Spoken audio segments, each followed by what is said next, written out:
నమస్తే అందరికీ. మీరందరూ బాగా రిగ్రెట్ చేస్తున్నారా? రష్యాలో చదివే ఆపర్చునిటీని మిస్ చేసినాం ఈ కౌన్సెలింగ్ డిలే వల్ల. ఒకవేళ నాకు సీట్ దొరకలేదు, రష్యాలో అడ్మిషన్స్ క్లోజ్ అయింది అని రిగ్రెట్ చేస్తున్నారా? ప్లీజ్ రిగ్రెట్ చేయకండి. మన దగ్గర ఇంకొక మంచి ఆప్షన్ ఉంది. ఆ మంచి ఆప్షనే జార్జియా. జార్జియా చూశారనుకోండి, it is a very good country. అక్కడ ఉన్నదంతా ఇంగ్లీష్ స్పీకింగ్, కమ్యూనికేషన్ మీకు ఈజీ ఉంటుంది. అండ్ ఆల్సో అక్కడ ఉన్న యూనివర్సిటీస్ మీకు బడ్జెట్ ఫ్రెండ్లీగా 1.75 lakhs per semester fees offer చేస్తుంది.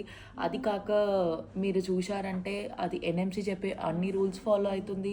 అండ్ మీకు యూఎస్ఎంఈ ప్లాబ్ అలాంటి competitive exams, other country registration exams కోసం ఎక్స్ట్రా ట్రైనింగ్ సెషన్స్ కూడా తీసుకుంటుంది. అండ్ మీకు కావాల్సిన డబ్ల్యూహెచ్ఓ రికగ్నిషన్ కూడా దాంట్లో ఉంటుంది. మెస్ ఫెసిలిటీస్, హాస్టల్ ఫెసిలిటీస్ ఉంటుంది. సో ఒక డాక్టర్ అవ్వడానికి మీకు ఏమేం కావాలో అదంతా ఒకటే ప్లేస్లో వచ్చేటప్పుడు మనం ఎందుకు రిగ్రెట్ అవ్వాలి? రష్యా పోతే ఏముంది, జార్జియా ఆప్షన్ మన దగ్గర ఉంది.